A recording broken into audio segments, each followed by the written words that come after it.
Ko ia te uri o Ngāti Pikiao, ko uru nei ki te kapa o Pango, e aki ana ia I ngā rangatahi Māori ki te kōrero mō o rātou raru a Hinengaro a Hauora hoki.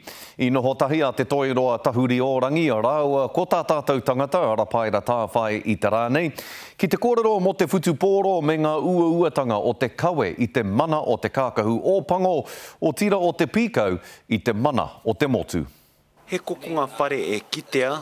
People think we're Superman when we wear the All Blacks jersey. He kokonga ngākau e kore e kitea. You know, as a kid, you dream about being an All Black, but you don't understand the pressures and the things that come with it. Ko ira tā tēnei uri o Ngāti Pikiao me etahi o te kapa o Pango kaupapa kōrero, kua kōkiri ake e rātou he kāhui kōrero hei kauhau I ngā take taumaha o te wā. We just talk about like what issues we have or what good things, you know, so everything's not based around like finding a solution for the bad things, it's acknowledging the good things too, you know. Aha koa he tau pai tēnei mō te o Pango, koe nei hoki te tau tuatahi mōna ki te whakamau I te poraka Pango.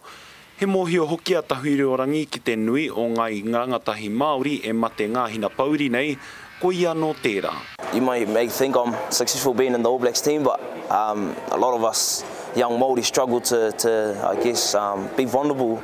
Ko tāna kōrero tia te take nei. You know, that's the elephant in the room is trying to, I guess, cope with the pressure and cope with depression and, you know, like I said, I've been privileged to I guess, get exposure earlier. Hei tāna no ahakoa ko wai, kaua e mataku I te kimi āwhina. Rāpaira tāwhai te karere.